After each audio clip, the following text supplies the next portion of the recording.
वर्णिवेशरमणीय दर्शनम मंदहासरुचिराननाम्बुजं पूजितं सुरु नरोत्तमैर्मुदा धर्मनंदनमहं विचिन्तये। असतो मा षड्गमय तमसो मा ज्योतिर्गमय मृत्युर्मा अमृतं गमय। ओम शांति शांति शांति। આજની જ્ઞાન સભાની અંદર પધારનારા બધા જ ભગવદ્ ભક્તોને વેદાંતાચાર્ય પુરાણ ઇતિહાસ આચાર્ય એમએ ફિલોસોફી શાસ્ત્રી રાકેશભાઈના હેતપૂર્વક જય સ્વામિનારાયણ। ભક્તો, ભગવાન સ્વામિનારાયણ શિક્ષાપત્રીના 79માં શ્લોકની અંદર પોતાના તમામ આશ્રિતોને આજ્ઞા આપતા કહે છે કે એકાદશી નામ સર્વાસામ કર્તવ્યમ વ્રતમાદરાત, અને સર્વે જે એકાદશીઓ તેમનું વ્રત જે તે આદર થકી કરવું, અને આ જ પ્રમાણેની આજ્ઞા જે છે એ તે સંપ્રદાયના પ્રવર્તક એવા આચાર્યોએ પણ પોતાના આશ્રિતોને કરેલી છે। કારણ કે શાસ્ત્રોની અંદર એકાદશીનો ઘણો મહિમા જે છે એ ગાવામાં આવેલો છે। જેમ કે પદ્મપુરાણના ઉત્તરખંડના અધ્યાય 39ની અંદર ભગવાન શંકર પોતે કહે છે, સંક્રાંતિષુ ચતુર્લક્ષમ યો દદાતિ નૃપોત્તમ એકાદશી ઉપવાસસ્ય કલામ નાર્હતિ ષોડશીમ। અર્થાત કે સંક્રાંતિએ લાખ ગાયોનું દાન કરવાથી જે ફળ મળે છે તે બધું એ ફળ એકાદશીએ કરેલા ઉપવાસના ફળના 16મા ભાગની પણ યોગ્યતાને પહોંચી શકે તેમ નથી। કહેવાનું તાત્પર્ય એ છે કે સંક્રાંતિ જેવી પવિત્ર તિથિએ પણ 1 લાખ ગાયનું જો દાન કરવામાં આવે ને બીજી બાજુ એકાદશીનો ઉપવાસ કરવામાં આવે તો એ લાખ ગાયોનું દાન પણ જે છે એ એકાદશીની 16મી કલાની તુલના પણ કરી શકતું નથી। આ પ્રમાણે એકાદશીનો ઘણો મહિમા જે છે એ શાસ્ત્રોની અંદર બતલાવવામાં આવેલો છે। ભગવાન સ્વામિનારાયણે પણ સત્સંગી જીવનની અંદર તૃતીય પ્રકરણના 31મા અધ્યાયની અંદર એકાદશીનો ઘણો મહિમા જે છે એ ગાયો છે। ભગવાન સ્વામિનારાયણ કહે છે, અશ્વમેધ સહસ્રાણી રાજસૂય શતાની ચ એકાદશ્યુ ઉપવાસસ્ય કલામ નાર્હંતિ ષોડશીમ। અર્થાત કે એકાદશી ઉપવાસનું જે સુકૃત થાય છે તેના 16મા ભાગને પણ 1000 અશ્વમેધ અને 100 રાજસૂય યજ્ઞનું સુકૃત સમાન થતું નથી। આ પ્રમાણે ભગવાન સ્વામિનારાયણ પણ સ્પષ્ટ રૂપે કહે છે કે એકાદશીનું ફળ જે છે એ રાજસૂય યજ્ઞ અને અશ્વમેધ યજ્ઞ કરતાં પણ અતિ ઘણું છે। આ વખતે પોષ શુક્લ એકાદશી આવી રહી છે, જે એકાદશી પુત્રદા એકાદશીના નામથી ઓળખાય છે। અને આ એકાદશીનો મહિમા જે છે એ ભવિષ્ય ઉત્તર પુરાણની અંદર ભગવાન શ્રી કૃષ્ણએ યુધિષ્ઠિર મહારાજને કહેલું છે। યુધિષ્ઠિર રાજા પૂછે છે કે હે કૃષ્ણ, તમે પોષ માસના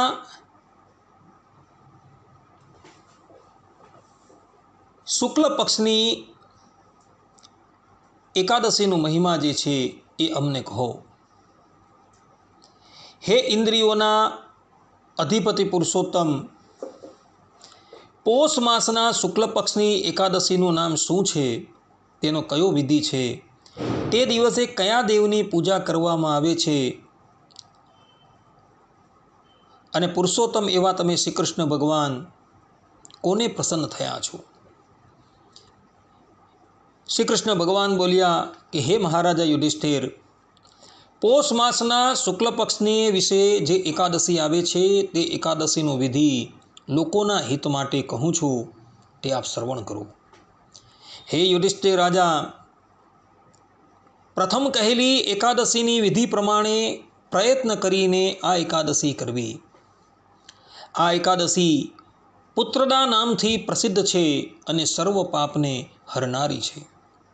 સર્વ સિદ્ધિઓને આપનારા અને સર્વ કામનાઓને પૂરનારા એવા નારાયણ દેવ આ પુત્રદા એકાદશીના અધિપતિ દેવ છે.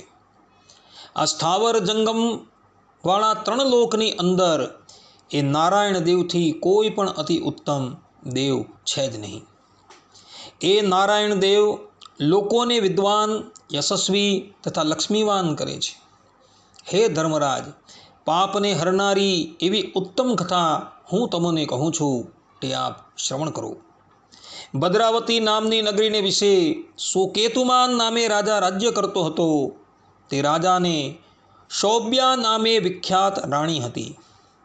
પુત્ર વગરના રાજાએ પુત્ર પ્રાપ્તિના મનોરથોમાં કેટલોક કાળ વિતાવ્યો, પરંતુ વંશની વૃદ્ધિ કરનારા પુત્રને તે પામ્યો નહીં.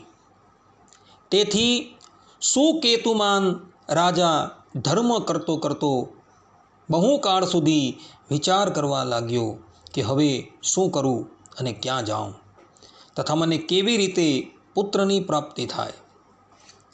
એ રીતે પુત્રને વાસ્તે શોક કરવાથી તે સુકેતુમાન રાજા પોતાના દેશમાં સુખ પામ્યો નહીં, તેમ પોતાના નગરમાં પણ સુખ પામ્યો નહીં. નિત્ય શૈબ્યા રાણીની સાથે દુઃખી રહેવા લાગ્યો. વળી શૈબ્યા રાણી તથા સુકેતુમાન રાજા ચિંતા અને શોકપરાયણ રહેવા લાગ્યા. કારણ કે રાજા પિતૃઓને જે જળ આપતો તે જળ કંઈક ઊનું પીતા હતા. તેથી તે રાજાના પિતૃઓ વિચારવા લાગ્યા કે આપણે રાજાની પછવાડે કોઈ પણ પુત્રને જોતા નથી કે જે આપણને તૃપ્ત કરે. એ રીતે વિચાર કરતા એવા સુકેતુમાન રાજાના પિતૃઓ દુઃખી થતા હતા. તેઓના તે દુઃખના મૂળને જાણી રાજા પણ સંતાપવાળો થયો. તેમ તે સુકેતુમાન રાજાને પણ બાંધવો ગમતા નહીં, મિત્રો ગમતા નહીં, સાથે રહેનારા મંત્રીઓ ગમતા નહીં, ઘોડા ગમતા નહીં, તેમ પારદળો પણ ગમતા નહીં. તેનું કારણ એ જ કે રાજા પોતે અપુત્રવાન હોવાને લીધે મનની અંદર નિરાશ રહેતો હતો. પુત્રહીન મનુષ્યનું ઘર સદા શૂન્ય જણાય છે અને તેનું હૃદય હંમેશા દુઃખી હોય છે. તેથી જ પુત્રહીન મનુષ્યને જન્મનું કંઈ પણ ફળ મળતું નથી. પુત્ર વગર પિતૃદેવના અને મનુષ્યના કરજથી મુક્ત થવાતું નથી. માટે ગૃહસ્થોએ સંપૂર્ણ પ્રયત્નથી પુત્રને ઉત્પન્ન કરવા. જે પુણ્ય કરનારાઓને પુણ્યાત્માને ઘરે પુત્રનો જન્મ થાય છે, તેઓની આ લોકમાં કીર્તિ થાય છે અને બીજા લોકમાં સારી ગતિ થાય છે. પુણ્ય કર્મ કરનારાઓના ઘરમાં આયુષ્ય, આરોગ્ય અને સંપત્તિ વસે છે, તથા તેઓ પુત્ર અને પૌત્રને પામીને અંતે પુણ્યવાનોના લોકમાં જાય છે. પુણ્ય વગર કિંવા વિષ્ણુની ભક્તિ વગર પુત્રોની, ધનની કે વિદ્યાની પ્રાપ્તિ નથી, આમ મારું માનવું છે. એ રીતે રાજા સવારના પહોરમાં ચિંતા કરવા લાગ્યો, તેમ અડધી રાતના પણ ચિંતા કરવા લાગ્યો. તેથી કોઈ પણ રીતે સુખ પામ્યો નહીં. તે પછી સુકેતુમાન રાજા પોતાના દેહનો નાશ કરવાનો વિચાર કરવા લાગ્યો. તેવામાં તે રાજાને યાદ આવ્યું કે આત્મઘાત કરનારાની દુર્ગતિ થાય છે. એમ વિચાર કરતો તે સુકેતુમાન રાજા પોતાને પુત્ર વગરનો જાણી તથા પોતાના દેહને અતિ ક્ષીણ થયેલો જોઈ પાછો બુદ્ધિ વડે પોતાના હિતના કારણોનો વિચાર કરી પોતે ઘોડા ઉપર બેસીને ઘાટા જંગલની અંદર ગયો. તે રીતે રાજા ઘાટા વનમાં જતો રહ્યો કે બીજે ક્યાંય ગયો તે તથા જતા રહેવાનું કારણ પુરોહિત આદિ સર્વ કોઈ જાણી શક્યા નહીં. તે રાજા મૃગ અને પક્ષીઓને સેવેલા તે ગંભીર વનમાં વૃક્ષોને જોતો તે વખતે ફરવા લાગ્યો. તે રાજાએ વડો, પીપળા, બીલીના વૃક્ષો, ખજૂરીઓ, ફણસો, બોરસલી, હંમેશા પાન રહેનારા વૃક્ષો, ટિમ્બરવાના વૃક્ષો, તિલક વૃક્ષો, શાલ વૃક્ષો, તાડ વૃક્ષો, તમાલ વૃક્ષો, ઇંગોરિયાના વૃક્ષો આંજણિયાના વૃક્ષો, ભીલમાના વૃક્ષો, બહેડાના વૃક્ષો જોયા. પછી સલ્લકી, કરમદી, પાડલ, ખેરના વૃક્ષો, વૃક્ષની શાખાઓને શોભાયમાન પાંદડાઓવાળા ઝાડો પણ દીઠા. રાજાએ મૃગો, વાઘો, ભૂંડો, સિંગ, વાંદરાઓ, રોઝડા, કાળિયાર મૃગો, શિયાળો, સસલાઓ, વનના મિંદરડાઓ, ક્રૂર શેઢાઈ, ચમરીઓ, રાફડામાંથી નીકળતા સર્પો તેમજ મસ્ત એવા નાના હાથીઓ, 4 દાંતવાળા અને હાથણીઓના મધ્યમાં ચાલનારા ટોળાઓના મુખી હાથી પણ જોયા. તે હાથીઓને જોઈને નરોનો અધિપતિ તે સુકેતુમાન રાજા પોતાના મનમાં વિચાર કરતો તે હાથીઓના મધ્યમાં ફરવા લાગ્યો. આ વેળા તે સુકેતુમાન રાજા અતિ શોકને પ્રાપ્ત થયો હતો. એ રીતે રાજા મોટું આશ્ચર્યયુક્ત વન જોતા જોતા ફરતો હતો. એ સમયે એક બાજુથી સહવડીના શબ્દો થયા, બીજી બાજુથી ઘુવડના શબ્દો સાંભળતો હતો. તે રાજા પક્ષીઓ તથા મૃગોને જોતો જોતો વનની મધ્યમાં ભમતો હતો. આમ વનમાં ફરતા ફરતા મધ્યાહ્ન સમયે ઘાટા વનની પાસે આવી પહોંચ્યું. ભૂખ અને તરસથી ગળું સુકાઈ જવાને લીધે રાજા દુઃખી થઈને ચારે તરફ દોડવા લાગ્યો અને વિચાર કરવા લાગ્યો કે મેં તે આવું શું કર્મ કર્યું હશે કે મને આવું દુઃખ પ્રાપ્ત થયું. અરે મેં જરૂર યજ્ઞોથી અને પૂજાઓથી દેવતાઓને પ્રસન્ન તો કર્યા જ છે, તેમ દાનોથી અને સ્વાદિષ્ટ ભોજનથી બ્રાહ્મણોને પણ સંતોષ્યા છે. વળી વખતને અનુસરીને પ્રજાને પણ પુત્રની પેઠે પાડી છે. તેમ છતાં શા કારણથી મને આવું મોટું ભયંકર દુઃખ પ્રાપ્ત થયું. એ રીતે ચિંતાપરાયણ તે રાજા વનમાં આગળ ચાલવા માંડ્યો. તે વખતે તે રાજાએ પુણ્યના પ્રતાપથી માનસ સરોવરની સાથે સ્પર્ધા કરનારું, કમલીનીઓથી સુશોભિત, કારંડવ, ચક્રવાક અને રાજહંસ પક્ષીઓથી ગાજી રહેલું, બીજા જીવોથી યુક્ત એવું મનોહર સરોવર દીઠું. તે સરોવરની સમીપમાં તે લક્ષ્મીયમાન રાજાએ કલ્યાણ સૂચવનારા નિમિત્તોની સાથે મુનિઓના ઘણા આશ્રમોને દીધા.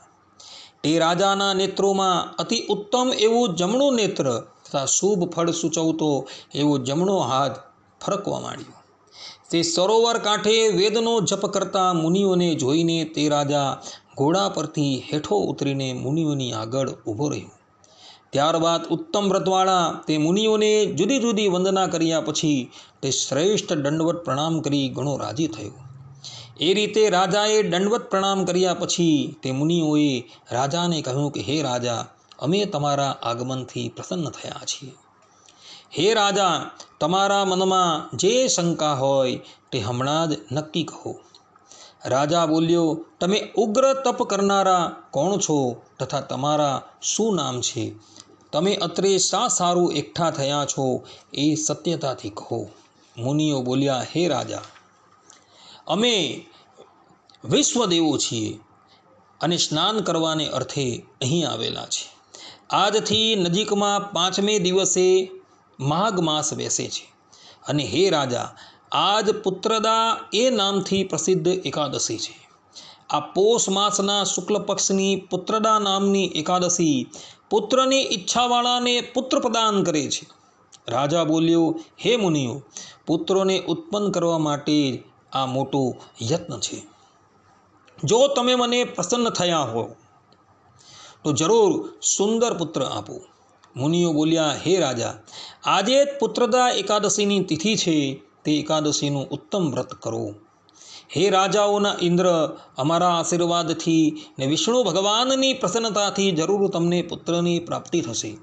આ પ્રમાણે તેઓના કહેવાથી તે રાજાએ આ પુત્રદા એકાદશીનું સુંદર વ્રત કર્યું. 12ને દિવસે પારણું કરી તથા મુનિઓને વારંવાર નમસ્કાર કરી તે ઘરે આવ્યું કે તરત રાણીએ આ પુત્રદા એકાદશીના પુણ્યથી ગર્ભધારણ કર્યું. મુનિઓના કહેવાથી અને પુત્રદા એકાદશીની પ્રસન્નતાથી એકાદશીને દિવસે પુણ્યકર્મને કરનારો તેજસ્વી પુત્ર થયો. તે પુત્ર પિતાને પ્રસન્ન કરીને પ્રજાને પાળતો હતો. આ કારણથી હે ધર્મરાજા, આ પુત્રદા વ્રત કરવું જોઈએ. હે રાજા, મેં લોકના હિતને અર્થે તમારી આગળ આ પુત્રદા એકાદશીનું આખ્યાન કહ્યું. જે મનુષ્ય પુત્રદા નામની આ એકાદશીનું વ્રત કરે છે તે મનુષ્ય આ લોકમાં પુત્રને પામી મૃત્યુ પછી સ્વર્ગમાં જાય છે. આ એકાદશીનો પાઠ કર્યાથી ને આનું શ્રવણ કર્યાથી અશ્વમેધ યજ્ઞનું ફલ પ્રાપ્ત થાય છે. આ પ્રમાણે શ્રી ભવિષ્યોત્તર પુરાણમાં પૌષ મહિનાની શુક્લ પક્ષની પુત્રદા એકાદશીનું મહાત્મ્ય સંપૂર્ણ થાય છે. ભક્તો, અહીં ભગવાન શ્રી કૃષ્ણએ સ્પષ્ટ રૂપે કહ્યું છે કે આ પુત્રદા એકાદશીને દિવસે જે પણ કોઈક મનુષ્ય આ એકાદશીનું વ્રત કરે છે ને વિધિ વિધાનથી, એ વ્યક્તિ અપ્રજ હોય અર્થાત કે પુત્ર રહિત હોય તો પણ એને પુત્રની પ્રાપ્તિ થાય છે, જેમ અહીંયા રાજાને પુત્રની પ્રાપ્તિ થઈ હતી. પરંતુ ભક્તો, એકાદશી શાસ્ત્રોની અંદર જે વિધાનથી કરવાનું કહ્યું છે એ વિધાન પ્રમાણે તમારે એકાદશી કરવાની છે.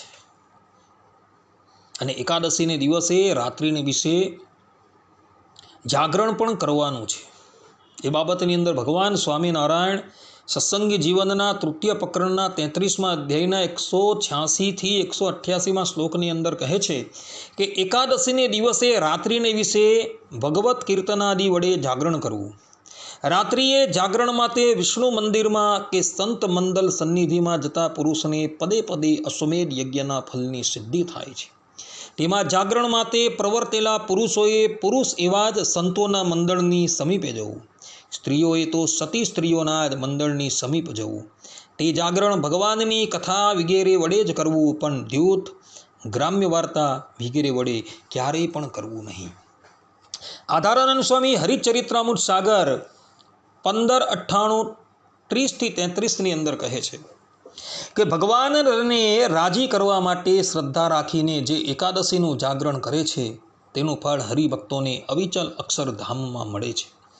જે એકાદશીના 4 પહોરનું જાગરણ ન કરી શકતો હોય તો તેણે 3 પહોરનું જાગરણ કરવું અને તેમાં શ્રદ્ધાયુક્ત થઈ ભગવાનના નામની ધૂન કરવી.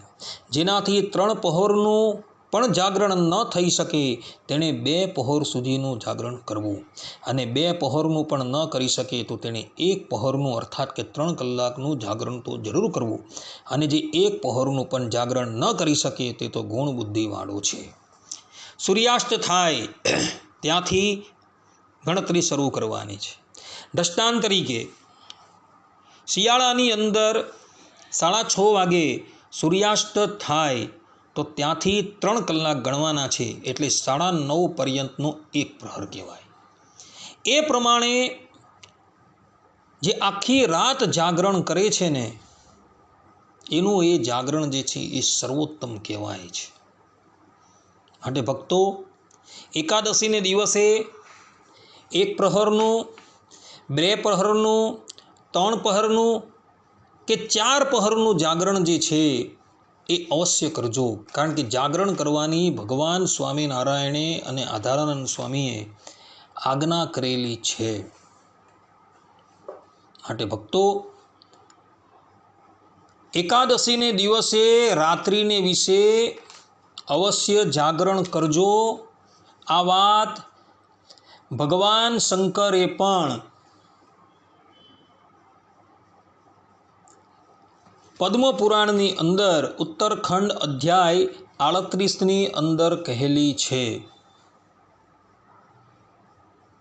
ભગવાન શંકર કહે છે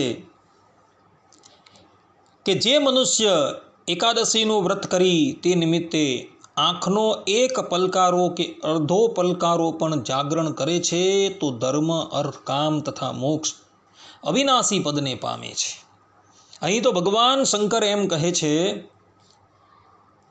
કે 1 પળ કે અડધી પળ પણ જે વ્યક્તિ જાગરણ કરે છે ને તે 4 પુરુષાર્થની સિદ્ધિને પ્રાપ્ત કરે છે. અને એ જ પુરાણની અંદર,